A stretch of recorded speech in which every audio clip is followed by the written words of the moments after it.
Ukitaka unaweza ukaondoka.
Haleluya.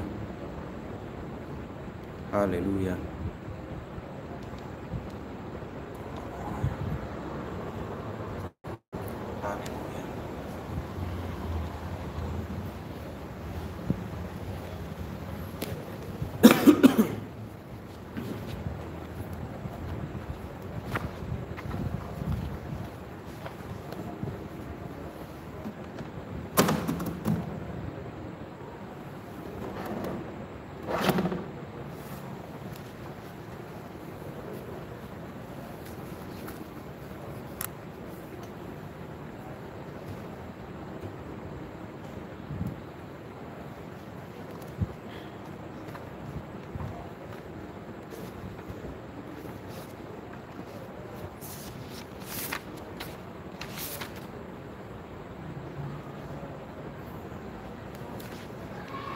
Bwana Yesu asifiwe. Wapendwa katika Bwana, ninawasalimu kwa jina la Bwana wetu Yesu Kristo wa Nazareti aliye hai.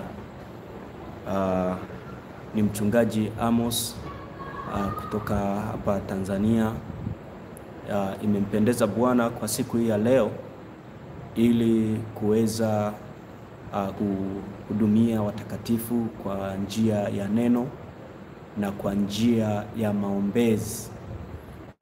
Mtanisamee kwa kuchelewa kuanza live hii. Ilitakiwa nianze saa 1 kamili za Afrika Mashariki, lakini kulingana na uhaba wa vyombo, lakini pia mambo ya mtandao ikawa imeshindikana, na ilipaswa kuwa live hii ingekuwa inarushwa kwenye channel ya Tajiri wa Roho, lakini inaweza ikahamishwa kwa baadaye. Kikubwa ni kuweza kutimiza makusudi na malengo ambayo Bwana ameyakusudia katika siku hii ya leo. Bwana Yesu asifiwe sana. Kabla tujaingia kwenye maombezi, tutakuwa na ibada ya neno. Kwa ningekusii uweze kujumuika pamoja nami na ukapate kusikiliza, na nitakushauri uweze kubaki na kutulia. Nitafundisha kitu ambacho Roho Bwana amenipa ili kuweza kuelewesha vizuri na kuweza kujifunza, na ningekusii utulie ili tuweze kwenda pamoja, ili Bwana akapate kutuhudumia kadiri ya makusudi na mapenzi yake. Haleluya. Bwana Yesu asifiwe sana. Mtaniwia lazi naweza kawa quality ya video sio nzuri sana, ni kwa sababu nilivyosema vyombo bado havijawa sawa sawa, lakini Bwana tazidi kutusaidia. Na kama ukiguswa kwa namna yote ile kuweza kuchangia iza kupatikana kwa kamera au kwa namna yote ile Bwana atakavyo kugusa, basi Bwana akubariki sana sana. Kabla hatujaenda kwenye neno, basi nitaenda kuomba ili tuweze kwenda katika neno la Bwana. Baba, katika jina la Yesu Kristo wa Nazareti, Mungu aliye hai, Mungu uliyeviumba vitu vyote vilivyoko duniani na vilivyoko mbinguni, Mungu uliyeweka watumishi wako hapa duniani kama wawakilishi ambao wewe umekusudia watende kazi pamoja nawe. Hata sasa Bwana, niko mahali hapa kwa sababu ya uwezo wako. Ninaalika nguvu zako, ninaalika neema yako, ninaalika uwezo wako, ninaalika mamlaka yako Bwana mahali hapa Baba, tunapoenda kuanza ibada hii ya neno na maombezi. Ninaomba nguvu zako, uwezo wako. Ninaomba Bwana ukapate kujitukuza katika siku hii ya leo. Ninaomba uwezo wako na mamlaka yako ya kimungu, Bwana wa majeshi. Rabosha kaparabasika rika sikarabasika. Ninaomba usikivu juu ya msikilizaji anayesikiliza. Ninaomba Bwana ufungulivu juu ya yule ambaye ana mahitaji. Ninaomba Bwana ukapate kujitukuza mahali hapa. Ukanitumie mtumishi wako kama ambavyo umekusudia, ukapate kujitukuza. Riko sharabasike telepa, rika ramasekele morikasi, limo sekele pale morikasi. Katika jina la Yesu Kristo wa Nazareti, ninaenda kinyume na kila roho zote chafu za kishetani. Ninaenda kinyume na kila mamlaka zote za giza kwa jina la Yesu. Mapepo wa mtandaoni ninawasambaratisha kwa moto. Roho za uchovu na usingizi kwa jina la Yesu Kristo ninaziponda kwa moto. Ninaharibu kila silaha iliyo kinyume nasi kwa mamlaka ya jina la Yesu. Ninateketeza, ninaharibu, ninavunja kwa mamlaka ya jina la Yesu Kristo. Rika shakaparabasi kelepa, ribo sekete repari kasika rabo seketelepa, katika jina la Yesu Kristo. Bali Bwana mabwana ukapate kutamalaki juu yangu Bwana mtumishi wako na juu ya wasikilizaji wote wanaosikiliza katika siku ya leo. Bwana ukapate kujitukuza katika jina la Yesu Kristo wa Nazareti. Mungu aliye hai, ninaomba na kuamini, Bwana wa mabwana. Haleluya, haleluya, amen, haleluya. Bwana Yesu asifiwe sana. Basi tutaenda kusoma katika kitabu kile cha Mathayo sura ile ya 6. Somo letu linasema jinsi Bwana anavyosimamia au kuongoza wanadamu. Bwana Yesu asifiwe sana. Ni somo ambalo lina vitu vingi sana na lina majibu ya maswali yako mengi sana ambao umekuwa ukijiuliza, lakini pia lina uhakikisho wa kile ambacho umewahi kufundishwa na watumishi wa kweli. Litaweza kukuimarisha kwa namna ya ajabu sana. Bwana Yesu asifiwe sana. Siku za leo tumekuwa na elimu nyingi ambazo zimekuwa, nyingine ni ongo, nyingine ni kweli, lakini nyingine zina mashaka. Yani hazikupi ukweli kwa asilimia, lakini pia haikuambii kuwa ni uongo kwa asilimia. Lakini leo ukiufuatana na mimi kwa pamoja, hakika utaweza kuvuka, utaweza kutoka pale ambapo ulikuwa, au utaweza kuelewa zaidi kama Bwana ambavyo anakusudia uelewe katika siku ya leo. Bwana Yesu asifiwe sana. Kitabu kile cha Mathayo sura ile ya 6. Kitabu kile cha Mathayo sura ile ya 6 kuanzia mstari ule wa 9. Mathayo sura ya 6 kuanzia ule mstari wa 9. Neno la Mungu linasema, neno la Mungu linasema kwamba, linasema basi ninyi salini hivi: Baba yetu uliye mbinguni, jina lako litukuzwe, ufalme wako uje, mapenzi yako yatimizwe hapa duniani kama huko mbinguni.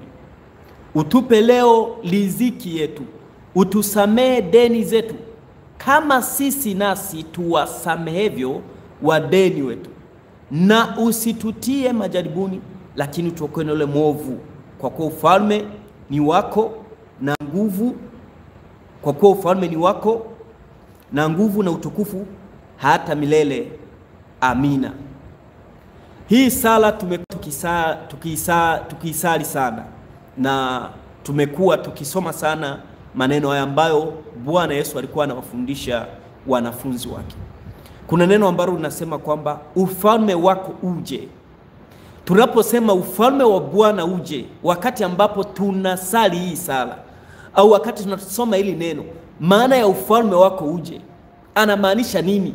Tunataka nini Bwana afanye? Tunamaanisha kwamba kile ambacho Bwana amekikusudia kwa wakati, kwa dakika, kwa sekunde, akapate kukitimiza kwa 100%.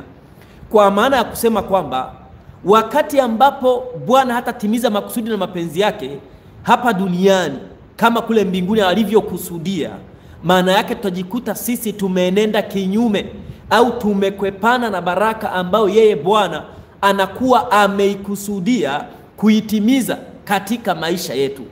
Bwana Yesu asifiwe sana. Sasa tunaposema ufalme wako uje, yani tunamaanisha jinsi ambavyo mbinguni amekusudia atende hapa duniani, ndivyo ambavyo atimilize kila alichokikusudia kwenye maisha yetu.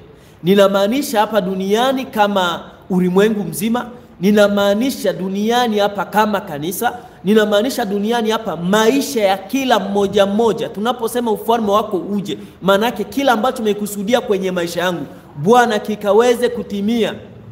Bwana Yesu asifiwe. Sasa kinawezaje kutimia hapa duniani wakati sisi ni hatumuoni Bwana kwa namna ya kimwili? Ndio maana somo linasema jinsi Bwana anavyoongoza watu wake hapa duniani au kuwasimamia hapa duniani. Sasa tunaposema ufalme wako uje, tunamaanisha Bwana hakika huwa anatimiza makusudi na mapenzi yake tukiwa hapa duniani. Anasimamia kwa namna gani au anatimiza kwa namna gani? Anatumia tena hao watu ambao sisi ambao tunaoomba mbele zake na kusema mapenzi yako atimizwe hapa duniani, tena ndio hao watu ambao anawatumia kuweza kuyatimiza hayo makusudi na mapenzi yake hapa duniani. Anayatimizaje sasa hayo makusudi na mapenzi yake hapa duniani? Anaweza akatumia mtu mwovu. Kwa mfano, wakati mtu ambapo anasema Bwana timiza makusudi na mapenzi yako hapa duniani, ninapoenda kuabudu mapenzi yako akapate kutimizwa, kila ambacho umekiandaa nikaweze kukipokea, maana yake Bwana hapo atatumia mchungaji, atatumia muimbishaji, atatumia nabii ili kutimiza makusudi na mapenzi yake ambayo ameyakusudia juu ya maisha yako, kukubadilisha wewe. Kwa inambidi atumie mtu ili kusimamia au kukuongoza wewe au kuyatimiza makusudi ambayo ameyakusudia kwenye maisha yetu. Aidha kama ni taifa, tunaposema Bwana utimize makusudi na mapenzi yako, yani ufalme wako uje, maana yake aje aliongoze taifa kama ambavyo yeye Bwana anakusudia liwe. Kwenye kitabu kile cha Yeremia sura ile ya 29 mstari 11 inasema kwamba kadhalika utuwazia mawazo mema. Bwana Yesu asifiwe. Maana yake kama yakiwepo mabaya, huwa sio makusudi ya Bwana kuyaachilia hapa duniani. Maana yake yeye huwa anatuwazia siku zote, kila wakati ulimwengu anauwazia mazuri. Maandiko yanasema kwamba kwa maana jinsi Mungu aliupenda ulimwengu hata akamtoa mwanawe wa pekee, ili kila amwaminie asipotee. Bwana Yesu asifiwe. Kwa maana hiyo Bwana, pamoja dunia ilivyokuwa imechafuka, jinsi ambavyo watu walikuwa wanatenda dhambi, bado yeye Bwana akatupenda sisi, akaupenda ulimwengu, akamtuma mwanawe wa pekee ili kila amwaminie asipotee. Bwana Yesu asifiwe. Naomba tuende vizuri na unifuate vizuri. Haleluya. Kwa maana hiyo, yakiwapo mabaya kwenye taifa, yakiwapo mabaya juu ya watu, manake sio makusudi ya Bwana, sio ambavyo Bwana amekusudia kufanya kwenye maisha yako. Hayo mabaya yaweza kuwa ni wewe umekwisha kuyaleteleza mwenyewe. Bwana Yesu asifiwe sana. Sasa mtu anapokuwa ameenda kanisani na amesema makusudi yake Bwana yakatimie hapa duniani kwenye maisha yake, maana yake anaruhusu Bwana afanye kila ambacho amekusudia, ambacho ni chema kwenye maisha yake. Bwana Yesu asifiwe. Na kwa kuwa ni chema kwenye maisha yake, maana hiyo sasa kama ni mtu alikuwa ameenda katika dhambi, Bwana inamlazimu sasa kumuinua mtu ambaye akamkemea hizo dhambi ambazo amezifanya. Kama kitu ambacho amepungukiwa maarifa, itambidi Bwana ainue mwenye maarifa au mwenye hekima kwa namna yote, inaweza ikawa kanisani au kazini, ili kukupa wewe maarifa. Bwana Yesu asifiwe sana. Kwa hiyo Bwana anavyosimamia, anasimamia kupitia watu. Haleluya. Kwa hiyo Bwana atatumia kitu ili kukusimamia wewe katika roho. Wewe utakuwa unaona kuna mtu fulani tu ambaye amekufundisha wewe pale ambapo ulikuwa umekwama na ukaona ni kawaida. Kumbe ni roho yeye Bwana, yale ambayo ulisema Bwana yatimize, anamtumia mtu. Yaani Bwana anakuwa ndani ya huyo mtu ili kutimiza makusudi na mapenzi yake, kukutoa wewe katika uovu. Haleluya. Au kukuimarisha wewe katika maarifa na hekima. Haleluya. Ndio maana sasa Bwana anatumia watu. Kwa hiyo mwisho wa siku usimuone Bwana kuwa paka nitakapomuona. Haleluya. Yaani kwamba ninasubiria nimuone Bwana. Bwana anatumia watu kukusimamia wewe. Bwana Yesu asifiwe. Kwa hiyo yeye ni kiongozi mwaminifu katika kutusimamia au kutuongoza sisi hapa wanadamu. Anatumia watu na pia anaweza kutumia vitu, anaweza kutumia wanyama ili kuweza kutusimamia sisi au kutuongoza sisi kwa makusudi na mapenzi yake. Yeye Bwana huwa anatusimamia. Bwana Yesu asifiwe sana. Sasa tuende kwenye kitabu kile cha Mathayo sura ile ya 25. Kitabu kile cha Mathayo sura ile ya 25, mstari ule kuanzia mstari wa 31. Haleluya. Mathayo 25 kwa mstari ule wa 31. Neno la Mungu nasema, hapo atakapokuja mwana wa Adamu katika utukufu wake na malaika watakatifu wote pamoja naye, ndipo atakapoketi katika kiti cha utukufu wake, na mataifa yote watakusanyika mbele zake. Naye atawabagua kama vile mchungaji abaguavyo kondoo na mbuzi. Atawaweka mkondoo mkono wake wa kuume na mbuzi mkono wake wa kushoto. Kisha mfalme atawaambia wale walioko mkono wake wa kuume, njooni mliobarikiwa na Baba yangu, ulisini ufalme mliowekewa tayari tangu kuumbwa ulimwengu. Kwa maana nalikuwa na njaa mkanipa chakula, nalikuwa na kiu mkaninywesha, nalikuwa mgeni mkanikaribisha, nalikuwa uchi mkanivika, nalikuwa mgonjwa mkaja kunitazama, nalikuwa kifungoni mkanijia. Ndipo wenye haki watakapomjibu wakisema, Bwana, ni lini ulipokuwa una njaa tukakulisha, au una kiu tukakunywesha? Tena ni lini tulipokuona mgeni tukakukaribisha, au uchi tukakuvika? Ni lini tena tulipokuona mgonjwa au kifungoni tukakujia? Na mfalme atajibu akamwambia, amini nawaambia, kadri mnavyowatendea mmojawapo wa hao ndugu zangu walio wadogo, mlinitendea mimi.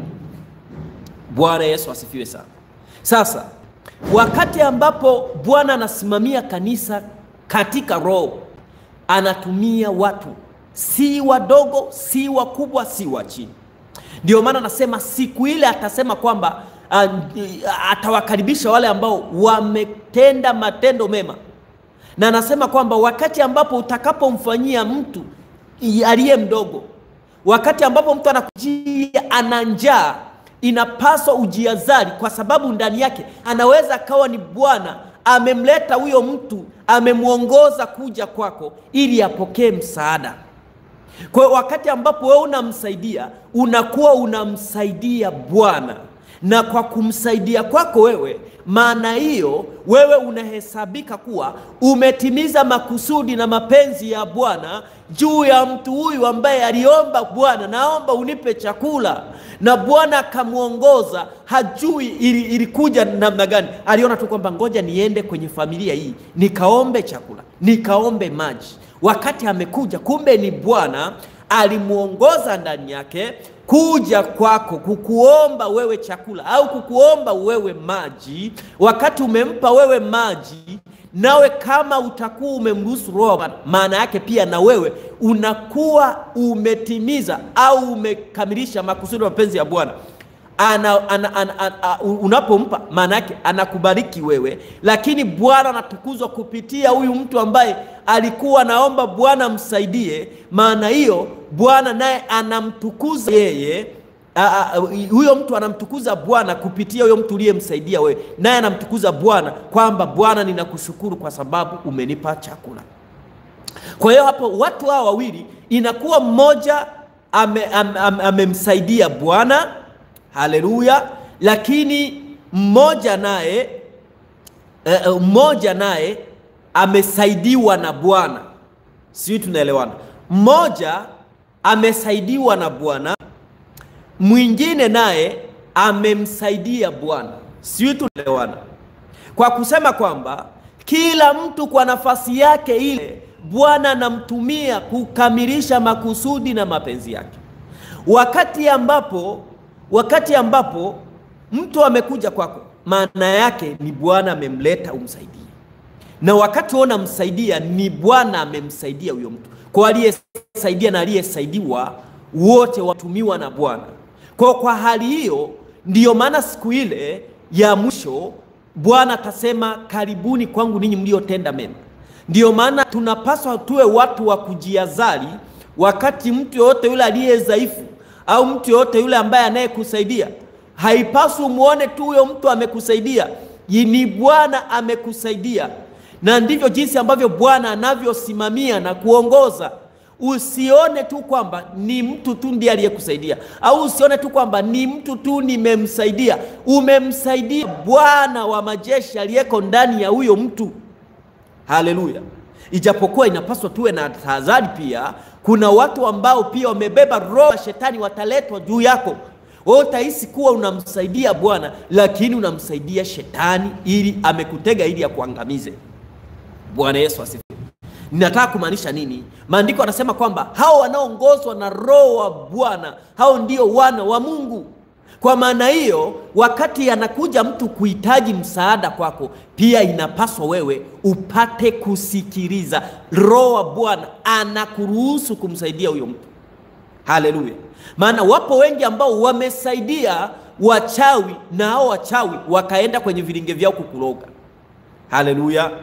Lakini namshukuru Bwana, au naweza nikasema kwamba mara nyingi Bwana pia huwa anatuepusha, kwa sababu wakati mwingine mtu anakuta ametoa kwa wema. Haleluya. Bwana Yesu asifiwe. Anakuwa ametoa kwa wema, kwa hiyo Bwana anamsaidia. Na ni mara nyingi pia maandiko yanasema kwamba adui yako akiwa na njaa mpe chakula. Kwa hiyo katika mema hatuyatendi tu yaliyo mazuri peke yake. Na maandiko yanasema kwamba je, mkiwasaidia wale ambao ninyi mnawapenda, je, mataifa nao hawafanyi hivyo? Bwana Yesu asifiwe. Kwa wakati mwingine tunasaidia, lakini sio tu kwamba wale wazuri peke yake, na sio tu wale ambao wameokoka peke yake. Maandiko yanasema tukiwasaidia wale ambao tunawapenda, je, tumekuwa na upendo wa ziada gani? Maana hata mataifa wanafanya hivyo. Haleluya. Kwa maana hiyo, labda Roho Bwana yukataza usifanye hivi, usimsaidie huyu mtu, hapo sawa. Lakini wakati ambapo mtu yeyote yule ambaye ana uhitaji, inapaswa wewe umsaidie, kwa sababu ndani yake kuna makusudi na mapenzi ya Bwana ambayo ameyaweka ndani ya huyo mtu kumleta kwako kwa namna yote ile. Haleluya. Sisi watumishi ambapo wanaleta wagonjwa tuwaombee, sio kwamba tu kwamba huyo mtu tu amejileta mwenyewe. Ni Bwana amemtuma kumleta kwako mtumishi ili uweze kumuombea. Na wakati wewe unamuombea, maana yake umetimiza makusudi ya Bwana. Umemuombea Bwana, anasema nilipokuwa ninaumwa mlikuja kuniona. Haleluya. Nilipokuwa uchi mlinivika nguo. Maana yake Bwana huwa anachukua nafasi kamilifu kwa kila mtu kulingana na hali yake na uhitaji wake. Haleluya. Bwana Yesu asifiwe sana. Haijalishi jamaa ameokoka, haijalishi mpendwa hajaokoka. Yaani mtu yoyote yule ambaye analetwa kwako na wewe ukatenda jambo jema kwa upendo, maana yake umemsaidia Bwana. Haleluya. Lakini wakati ambapo umekataa kutenda jambo jema, maana yake umekataa kumsaidia Bwana. Bwana Yesu asifiwe. Anasema nilipokuwa na njaa mlinipa chakula. Anakuja mtu tu kutembelea nyumbani kwako, amepita tu njiani ujui, anakuja naomba chakula. Wakati umempa chakula, maana yake ni Bwana umempa chakula. Na thawabu yako itakuwa ni kubwa mbinguni. Osekarabasikelemasetelepa. Tunamkumbuka Rahabu ambaye aliwapokea wana wa Israeli juu kwenye nchi ya Yeriko. Alipowapokea akapata thawabu.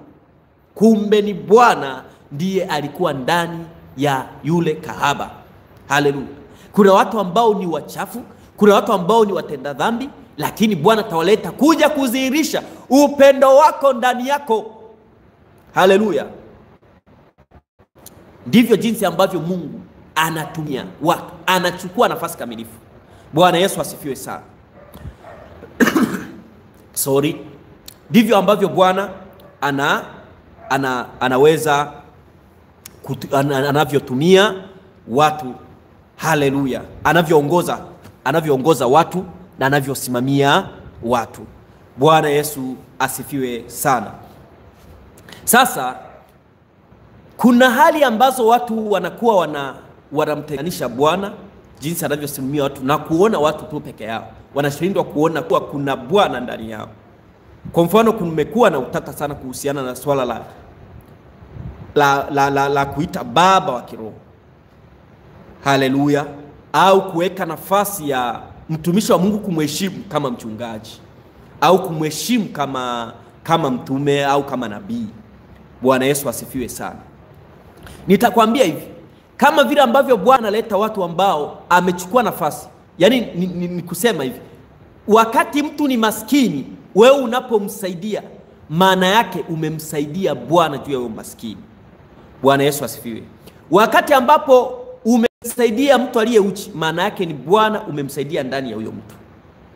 Bwana Yesu asifiwe. Maana yake Bwana huwa anachukua nafasi kamilifu kwa kila mtu, kwa kila hali, kama ambavyo mwanzo nimetangulia kusema. Bwana Yesu asifiwe. Sasa basi kitu ambacho nitakwambia leo, watumishi wa Bwana wote ambao unaowaona, usiwaone tu kwa ni watumishi wa Bwana ili kwamba ni wanadamu. Uone kwamba kuna Mungu ndani yao. Lakini pia wewe mtumishi wa Bwana ndani ya mtu ambaye umepewa kumfundisha, usimuone tu huyo mtu kwamba ni mtu peke yake. Ona amekuja mwanafunzi Yesu mbele yako.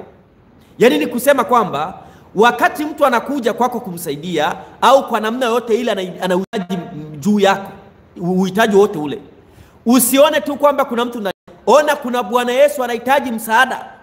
Lakini pia wewe unaenda kuomba msaada, ambaye unaenda kuombewa, ambaye unaenda kutafuta maarifa, usione ndani ya huyo mtu kwamba ni mtumishi tu mwanadamu yuko hapo. Ona kwamba mwalimu Yesu yuko hapo kukusaidia. Mponyaji Yesu yuko hapo kukusaidia. Haleluya. Hata wewe leo ambao unahitaji maombezi, usione tu kwamba yupo mchungaji Amosi kuniombea. Ona yupo Bwana Yesu ndani ya mchungaji Amosi kuniombea ili nipone. Haleluya. Lakini na mimi pia leo ninakuona kwamba yupo Bwana Yesu ambaye ni mgonjwa leo, anahitaji nimuombee apone. Haleluya. Bwana Yesu asifiwe. Ndivyo Bwana anavyofanya kazi. Bwana hatenganishi kwamba hapa ni mwanadamu tu, hapa nini, hapana. Bwana Yesu asifiwe. Ila sasa yeye ndio yuko kinyume na Bwana. Bwana Yesu asifiwe. Haleluya. Sasa wakati maandiko kwenye kitabu kile cha Mathayo sura ile ya 23 kwenye kitabu kile cha Mathayo sura ile ya 23,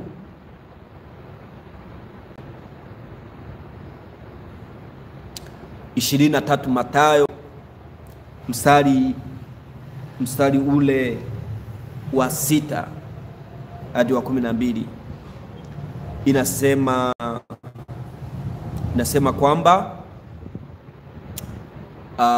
inasema kwamba hupenda viti vya mbele katika karamu na kuketi mbele katika masinagogi na kusalimiwa masokoni na kuitwa na watu Rabi, bali ninyi msiitwe Rabi, maana mwalimu wenu ni mmoja, nanyi nyote ni ndugu.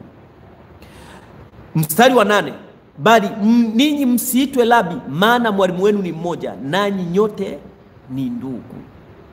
Bwana Yesu asifiwe. Yaani ni kusema kwamba wakati ambapo mtu anaitwa mwalimu, yaani kwa hali yake ya kibinadamu akichukua hiyo nafasi kukubali kuitwa mwalimu, maana yake anamkosea Bwana. Lakini wakati ambapo anasema kwamba Roho wa Bwana ndiye anafundisha ndani yangu, au Roho wa Bwana ndiye anayetoa unabii ndani yangu, au Roho wa Bwana ndiye anayeniambia nimsaidie huyu mtu ndani yangu, maana yake hapo ni Bwana ndiye anayetenda kazi. Kwa hiyo wakati ambapo unamuona mchungaji wako au mwinjilisti au mwalimu au nabii au mtume au mjakazi yote au mtumishi wa Bwana yote yule anakuja kwako, usione tu kwamba ni mpendo peke yake, ona ndani yake kuna Bwana Yesu. Haleluya. Kama nimewambia kwamba uone kwa ukamilifu na usichukulie kwa nusu, uone ndani ya ndugu yako, ndani ya kanisa, juu ya familia yako, uone juu ya ndugu yako, uone kwamba kuna ukamilifu wa Bwana Yesu ndani ya huyo ndugu. Maandiko yanasema kwamba mpende jirani yako kama nafsi yako unavyojipenda wewe. Kama jinsi ambavyo wewe unavyoona unaye Bwana Yesu ndani yako, hivyo hivyo umuone na ndugu yako na au mpendwa katika Bwana ana Yesu kama wewe ulivyo na Yesu ndani yako. Usione kuwa wewe una Yesu sana kuliko watu wengine kuwa hawana Yesu. Bwana Yesu asifiwe sana.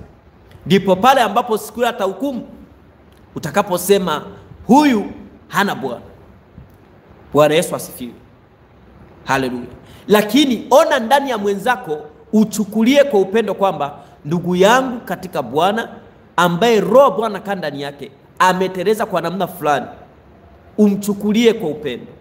Bwana Yesu asifiwe sana. Haleluya. Kwa anasema bali ninyi msiitwe Rabi, maana mwalimu wenu ni mmoja, nanyi nyote ni ndugu. Wala msimuite mtu baba duniani, maana baba yenu ni mmoja aliye mbinguni. Hapa sasa ndo watu wengi huwa wanajikuta wanachanganyikiwa wakisema tusimuite baba. Kwa hiyo mtu anapoitwa baba wa kiroho, wanaanza kuona kwamba ni wanatukuza mwanadamu. Bwana Yesu asifiwe. Hapana, sababu ni wewe hujaelewa. Ni kusema kwamba mchungaji wako sio yeye anayechunga, au mwinjilisti anayehubiri sio yeye anayehubiri, ni Bwana Yesu anahubiri ndani yake. Bwana Yesu asifiwe. Lakini mwinjilisti anapokuwa anahubiri, wala anaowahubiri, anawahubiri kondoo wa Bwana Yesu waliopotea. Maana yake Bwana Yesu yuko ndani ya hao watu, anasema nao. Bwana Yesu asifiwe. Kwa hiyo sione tu kwamba ukimuita baba, mchungaji baba wa kiroho unakosea. Hapana.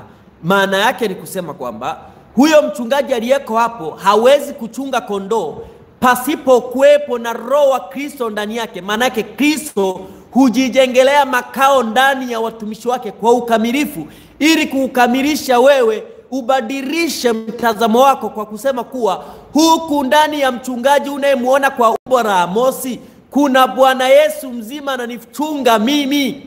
Haleluya.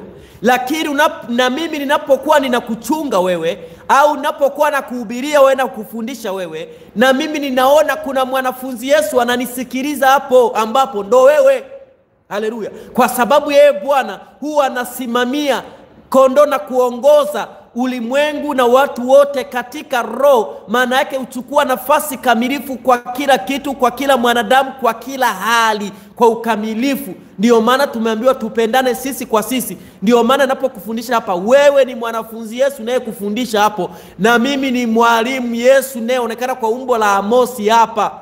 Haleluya. Maana yake ni nini sasa? Mtu anaposema sasa baba wa kiroho, anakuwa anamaanisha kwamba ninamkubali Bwana Yesu aliyeko ndani ya mchungaji Amosi ndiye baba au ndiye mwalimu anayenifundisha hapa. Namkubali huyo Bwana Yesu aliyeko ndani ya mchungaji Amosi.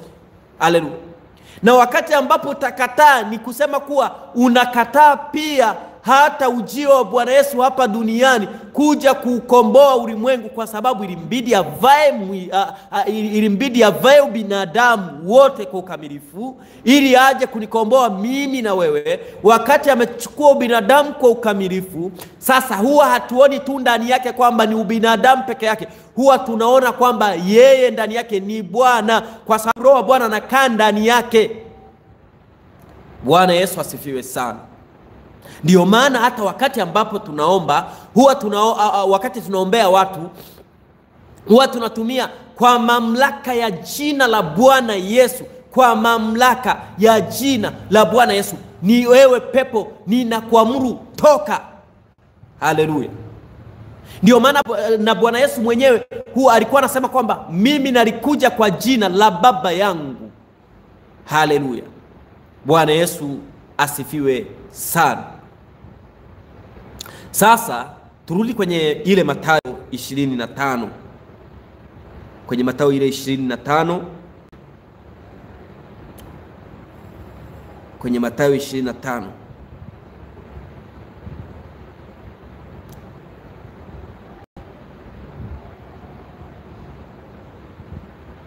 Bwana Yesu asifiwe. Mstari ule wa 40.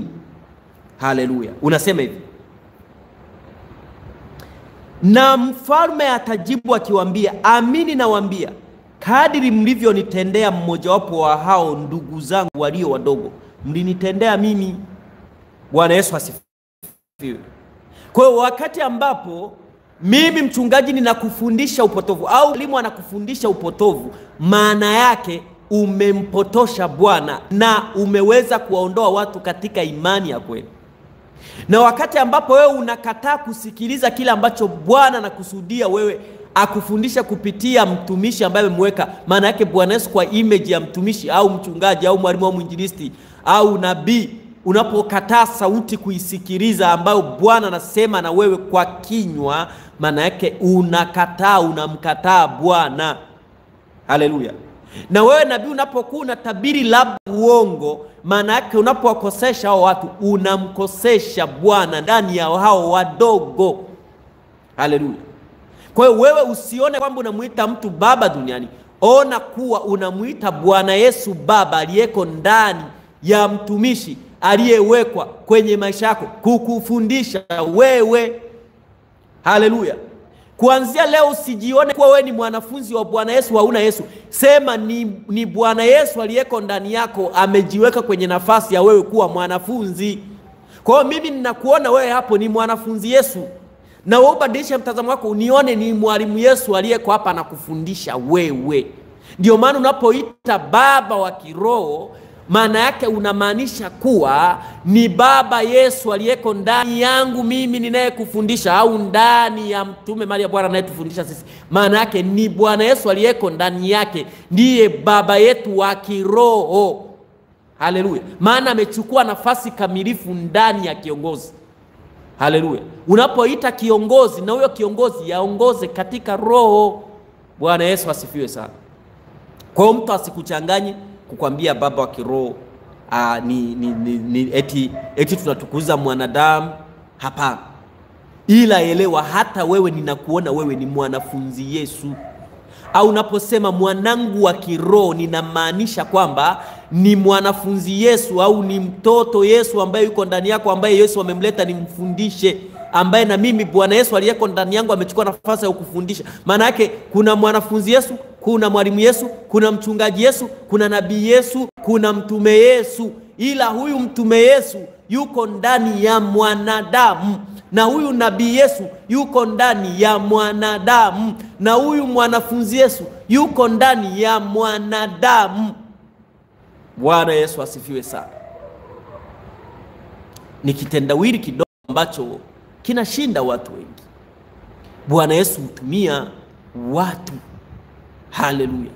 Bwana Yesu hutumia vitu vizaifu.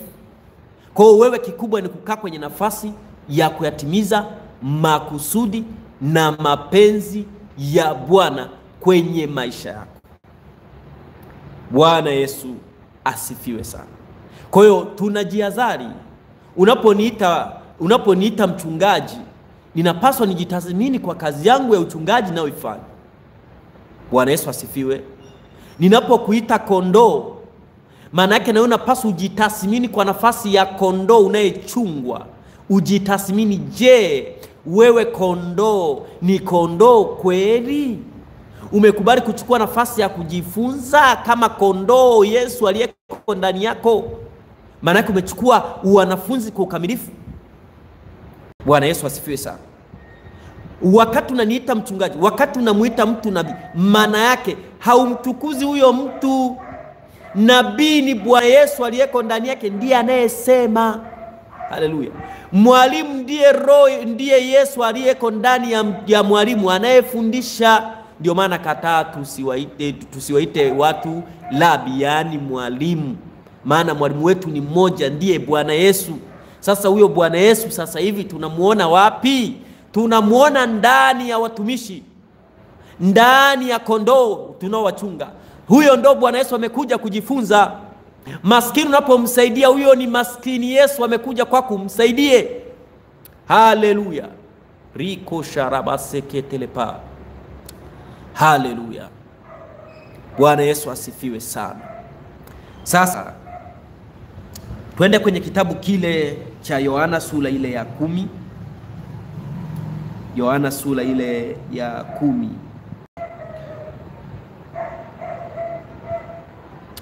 Haleluya.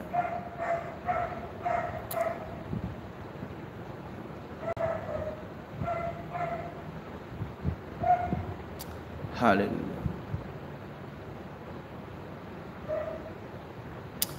Haleluya. Mstari ule wa 8, neno la Mungu nasema, wote walionitangulia ni wevi na wanyang'anyi, lakini kondoo hawakuwasikia. Mimi ni mlango, mtu akiingia kwa mimi ataokoka, ataingia na kutoka, naye atapata malisho. Mwivi aji ili aibe na kuchinja na kuharibu. Mimi nalikuja ili wawe na uzima, kisha wawe nao tele. Mstari wa 11, mimi ndimi mchungaji mwema. Mchungaji mwema hutoa uhai wake kwa ajili ya kondoo. Mtu wa mshahara wala si mchungaji, ambaye kondoo si mali yake. Humuona mbwa mwitu anakuja, akawaacha kondoo na kukimbia, na mbwa mwitu huwakamata na kuwatawanya.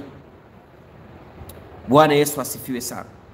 Bwana anaposema yeye ni mchungaji mwema, maana yake yeye ndiye huwa anachunga kanisa. Haleluya. Yeye ndiye ambaye huchunga kanisa. Maana yake kwamba hakuna mtumishi wa Mungu yoyote ambaye ana nguvu ya kuchunga kanisa, kwa sababu hajui thamani aliyoitoa Bwana Yesu pale msalabani. Hayajui maumivu ya mkuki ambao alichomwa ubavuni. Hajui maumivu ya taji ya miba ambayo alivalishwa. Bwana Yesu asifiwe. Lakini huyo Bwana Yesu anapokuja ndani ya huyu mwanadamu, akaja kwa nafasi ya kuchunga, maana yake yeye ndiye anaanza kuchunga. Ndio maana utakuta mchungaji anapewa maumivu, anapewa shauku ya kukujulia hali, anapewa mzigo wa kumwomba Bwana atafute neno la kukulisha wewe. Ni Bwana Yesu ndiye anayemwezesha. Bwana Yesu asifiwe sana. Na wewe unapokuwa umepata shauku ya kuja kanisani, ya kwenda kanisani, ya kwenda kwenye mkutano, maana yake ni Bwana Yesu amechukua nafasi ya kukupeleka ukajifunze. Baba, ukajifunze. Mama, kaka, dada, shangazi, mjomba, Bwana Yesu ndiye amechukua nafasi. Kwa hiyo unapoita mchungaji aliyehubiri, maana yake ni mchungaji Yesu. Haleluya. Lakini watu wamekuwa na vichwa vigumu. Eti ukisikia mtu hata baba wa kiroho, wanaanza kuona kwamba tumetukuza mwanadamu. Haleluya. Ndio, mimi nina baba yangu wa kiroho.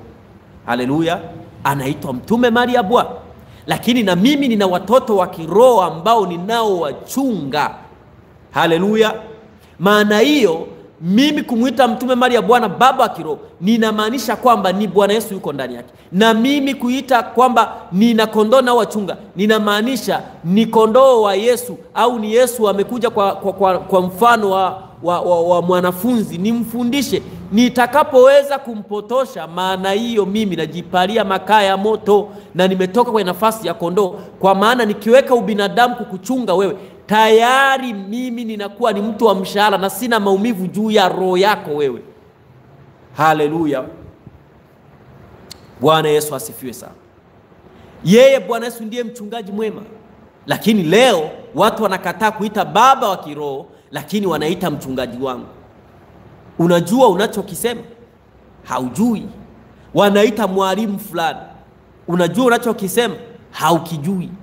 Hakuna mwalimu ambaye anafundishwa kwa maarifa yake ya kibinadamu anaitwa mwalimu katika roho. Bwana amekataa. Bwana anachokimaanisha usimuite mtu baba duniani, au usimuite mtu mchungaji, kwamba wachungaji walionitangulia ni wevi na wanyang'anyi. Anamaanisha kwamba mtu yote anayechunga kanisa kwa akili, kwa mwili, maana yake huyo ndiye mchungaji. Mnyang'anyi, mwivi, yeye ni mtu wa mshahara, hakujali wewe. Lakini wachungaji waliojazwa na roho wa Bwana, wanaochunga kondoo, wanaotoa unabii kwa roho, maana yake hapo ni yeye Bwana ambaye anakupa wewe ujumbe, ni yeye Bwana anayekufundisha wewe. Ndicho ambacho Bwana anakimaanisha. Kwa hiyo kama mtu anachunga kanisa katika roho, kama mtu anafundisha katika roho, maana yake ni Bwana Yesu anakufundisha wewe. Yesu ndiye mwalimu. Halafu na wewe ni mwanafunzi Yesu aliyekuleta hapa ujifunze.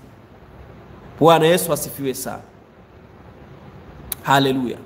Ndio maana watu wengi, watumishi wengi wanasoma neno kimwili. Wanaposoma neno kimwili ndio pale ambapo wanachanganyikiwa. Wanaanza kusema usimuite baba duniani, lakini baba yake anamuita baba. Bwana Yesu asifiwe. Bwana anaongoza kanisa katika roho. Anaongoza wanadamu katika roho. Bwana Yesu asifiwe sana. Haleluya. Sasa nafasi ya mtu kufanya vibaya ni pale ambapo sasa huyu mtu ametoka kwenye nafasi yake. Ndio maana leo kuna mbuzi kanisani, hakuna kondoo. Wapo mbuzi ndani ya kanisa, wapo na kondoo ndani ya kanisa. Mbuzi ni wanamna gani? Mbuzi ni wale wanaoelekezwa maelekezo kwamba fanya hivi. Yaani Bwana Yesu anamtumia kiongozi au mtumishi, anamwelekeza fanya hivi, usifanye hivi, utaanguka. Anakataa. Wakati amekataa, huyo amekataa, ametoka kwenye nafasi ya kuwa mwanafunzi wa Yesu, amekuwa ni mbuzi wa Yesu ambaye amekataa, amegeuka kuwa mbuzi. Sasa wewe usikubali kuwa mbuzi, wewe inapaswa ukubali kuwa kondoo. Haleluya. Na mimi sitaki kukubali kuwa mchungaji wa mshahara. Maana yake kwa mapenzi yangu na matamanio yangu ninachunga tu kanisa. Haleluya. Sitaki kwenda jehanamu. Na wewe usikubali kuwa mbuzi.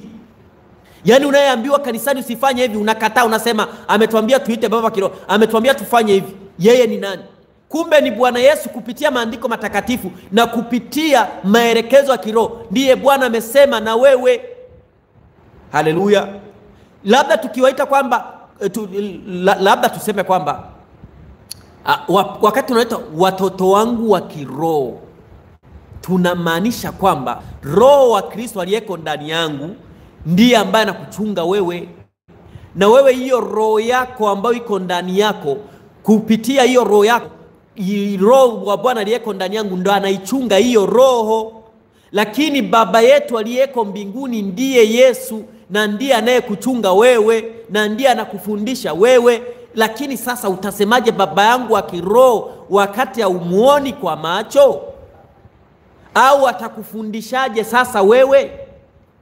Inabidi achukue nafasi, achukue mdomo, Bwana Yesu anachukua mdomo, ndo anakuja ndani ya watu, anachukua macho ili aone kama kuna uovu juu yako, ili aweze kukukemea. Yameona, kwa sababu yeye ni roho, hautamwelewa hata kama amekuona hivi. Bwana Yesu asifiwe sana.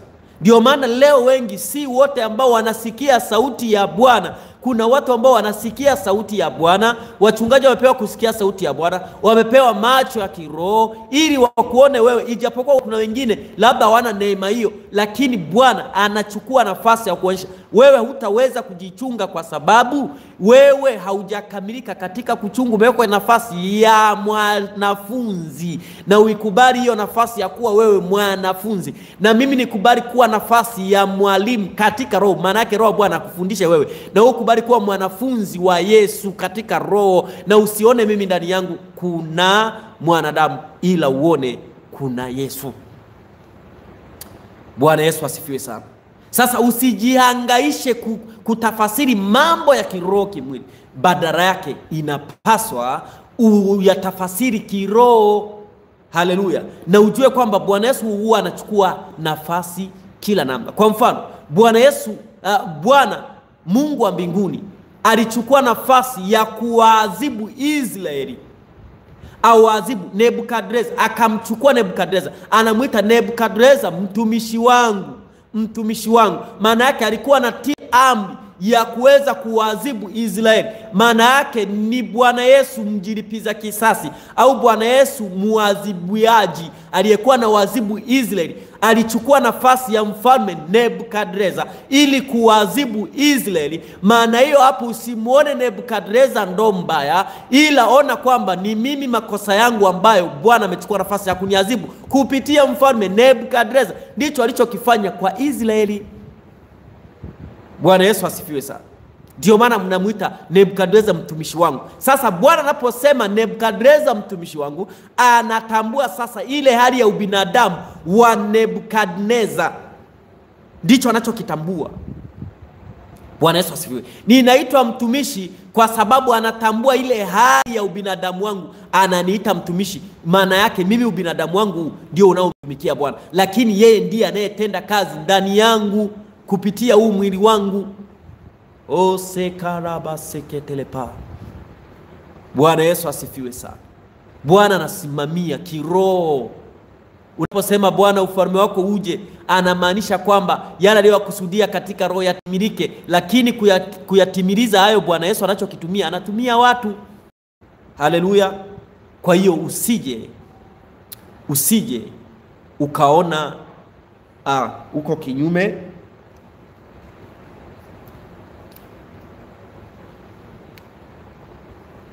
Usije ukafikiria vibaya. Usije ukafikiria vibaya, mtanisamee. Naona sauti ni kama ilikuwa imekata.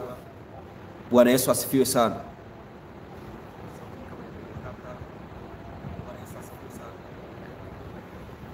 Basi neno litakuwa limeishia hapa, na wakati huu tutakuwa tunaenda kwenye kipindi cha maombezi. Bwana Yesu asifiwe sana. Haleluya. Haleluya. Kuna namba hapo, iko hapo chini kwenye title ya somo la leo. Unaweza ukaiandika na ukapiga simu ili uweze kuhudumiwa. Bwana Yesu asifiwe sana. Kama kuna mtu ambaye anahitaji maombezi, karibu sana. Andika namba iliyoko hapo chini kwenye title ya somo. Sorry. Hapo kwenye title ya somo kuna namba. Bwana Yesu asifiwe sana. Haleluya. andika namba ya simu kwa wewe unayehitaji maombezi. Ni kipindi cha maombezi na mahitaji. Labda umepungukiwa na nguvu za Bwana, umepungukiwa na ufahamu wa kuelewa Biblia, umepungukiwa na nguvu ya maombi, umepungukiwa kwa namna yote vile ambavyo una mahitaji ya ndoa yako labda iko vizuri, hitaji lolote ambalo unahitaji nalo na unahitaji Bwana akaweze kutenda makubwa na ya ajabu katika siku hii ya leo, ninakukaribisha. Bwana Yesu asifiwe sana. Osikarabasitepa. Ori baba baba sika. Haleluya, Bwana wa majeshi. Piga simu. Haleluya. Osikarabasiketelepa. Ori baba baba sika.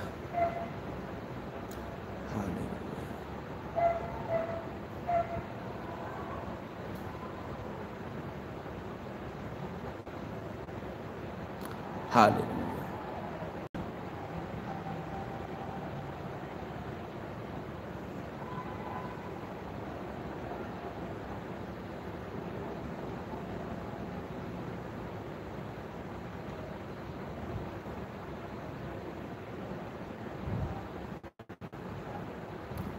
Bwana Yesu asifiwe. Kama kuna mtu anahitaji osetetepa uri karabasekelepa oseketelepa urabaseketepa likarabasetelepa rikoshakaparabasetepa rikoshatarabasikarapo uri babababasekelepa rikoshakaparabasikarapo.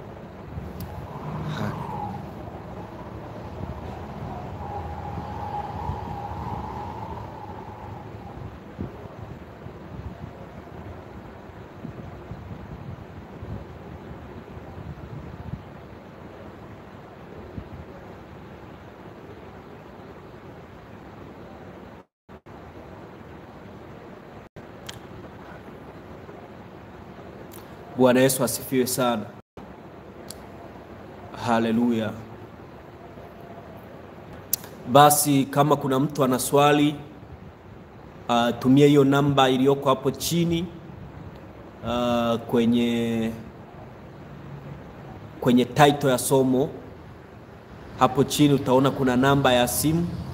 Kama una swali lolote lile, alafu andika swali lako kwa njia ya WhatsApp.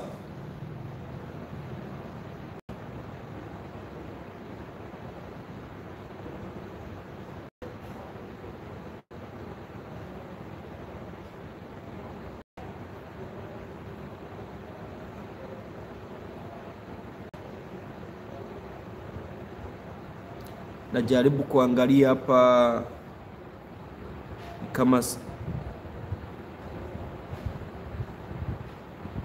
bado sijaweza.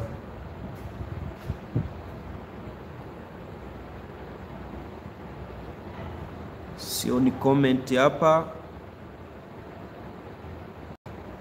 Unaweza kaandika hata kwa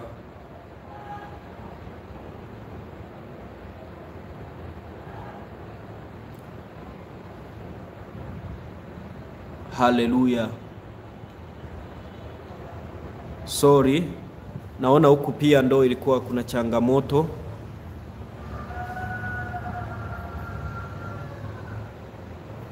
Kuna changamoto huku pia. Kama mmepiga mkanikosa, basi mnaweza ukapiga tena au ukaandika swali lako kama una swali. Oseketepa osikalepa. Haleluya. Orabasetetepa.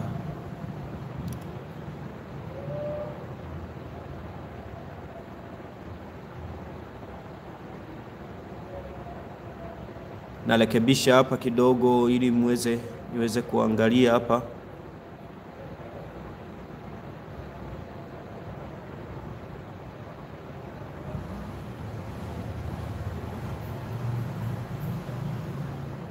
Kama una swali unaweza ukaandika.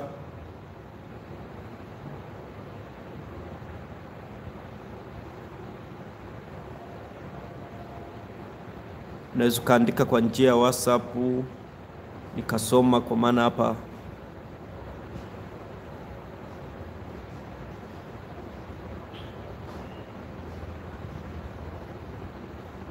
sijaona comment yote ile.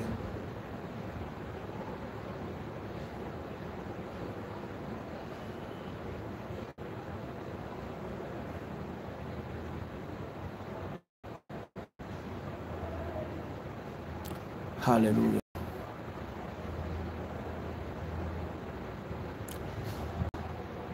Nilikuwa sijakagua WhatsApp yangu, kumbe ilikuwa inadai kuiupdate. Bado asilimia kadhaa hapa, unaweza ukapiga kwa wewe ambaye unahitaji maombezi.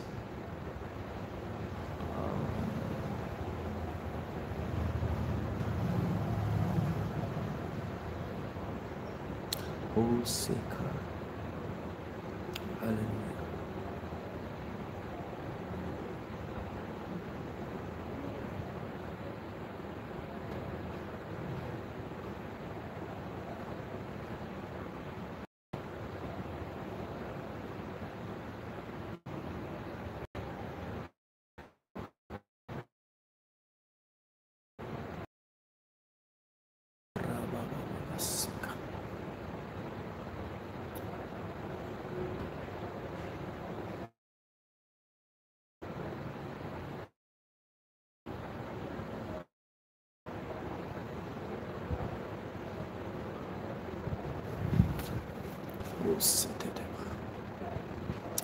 Kama kuna mtu anahitaji,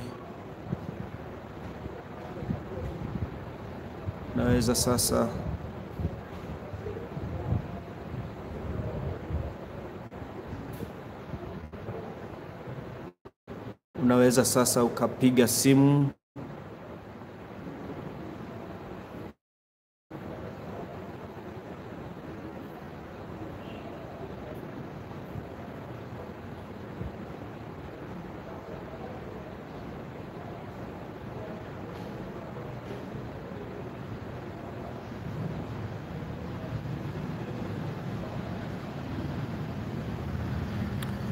Bwana Yesu asifiwe sana.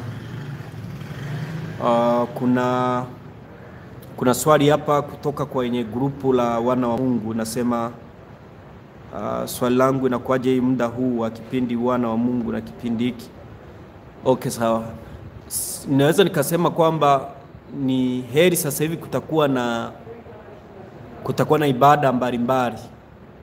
Kila siku watu watakuwa na hudumiwa neno na maombezi. Kwa hiyo kwa wale ambao wataona ni ngumu kuweza kufuatana na ibada, ni heri wakawa nasikiliza mafundisho kila siku.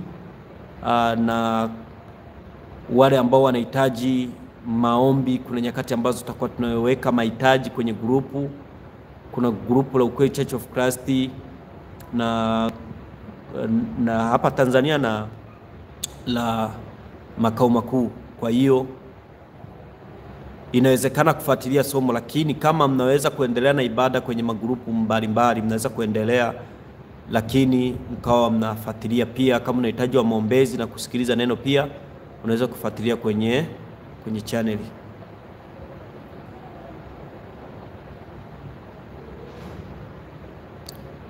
Bwana Yesu asifiwe sana. Naona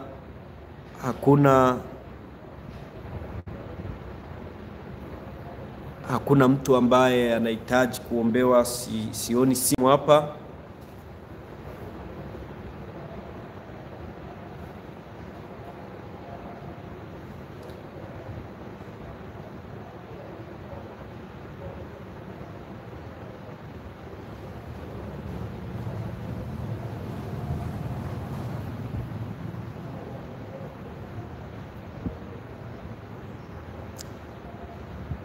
Sijajua kama namba mnaziona.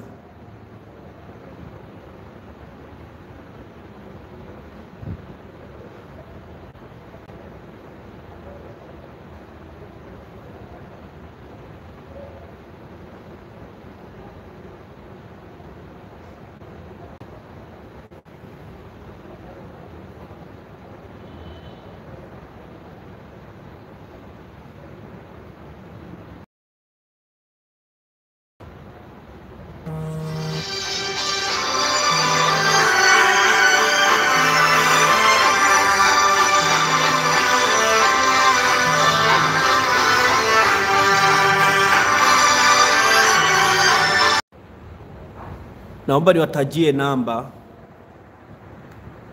Msipige kwenye namba hii ya 89. Andikeni namba.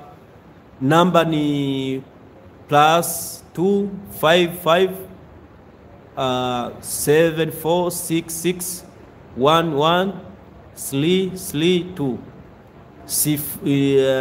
Alama ya kujumlisha 25576611332. Piga kwenye namba hiyo. Nitarudia, alama ya kujumlisha 25576611332. Pigieni kupitia hiyo, msipige kupitia ile ya 89.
Haleluya.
naona ndugu hapa. Basi nitaenda kuombea ambao mko mahali hapa. Baba, katika jina la Yesu, kwa uwezo wako na nguvu zako, ninawaombea wote Bwana wanaosikiliza na waliosikiliza somo lako katika siku ya leo. Bwana wa mabwana, ukapate kuwajalia, ukawajaze kwa nguvu zako na uwezo wako. Rabo shakaparaba sekelepa, riko shandaraba setelepa. Bwana, ukaongezee nguvu, ukaongezee uwezo, ukaongezee mamlaka katika jina la Yesu. Ninatamka uweza, repa rikaraba sekelepa, rikarababa seketepa, katika jina la Yesu Kristo. Natamka nguvu na uweza, natamka mamlaka, teramo setepa rabasi rikasi, lepa rikarabo setepa, kwa jina la Yesu Kristo. Ninatamka uweza, natamka uponyaji, kila mipango ya adui iliyokamata maisha yao kwa jina la Yesu. Ninaponda roho zote chafu, roho za manguko, ninaziaribu. Tesi karabase kepa rabose tepa, kwa jina la Yesu Kristo wa Nazareti. Ninaombea uweza Bwana, ninaombea nguvu Bwana, ukambariki kila mmoja aliyesikiliza Bwana live hii kwa jina la Yesu Kristo, na atakaye kuja kusikiliza somo hili leo kwa mamlaka ya jina la Yesu, ukafungue ufahamu wake, ukafungue moyo wake, ukamponye Bwana. Tesikalemo rikasilemo, kwa jina la Yesu Kristo. Natamka uzima, natamka uweza juu yao kwa mamlaka ya jina la Yesu Kristo wa Nazareti. Ose karabasika. Asante Bwana wa mabwana, pokea sifa, pokea utukufu na uweza na mamlaka yako, ukajitukuze Bwana juu ya watoto wako katika jina la Yesu Kristo wa Nazareti. Ninaomba na kuamini. Amen. Amani ya Bwana iwe pamoja nanyi. Mtanisamee kwa namna yote vile mazingira ambavyo hayakuwa sawa na baadhi ya setting kama hazikuwa sawa. Kwa neema ya Bwana kwa wakati mwingine kila kitu kitakuwa sawa. Mungu awabariki sana. Amani ya Bwana iwe pamoja nanyi. Amen.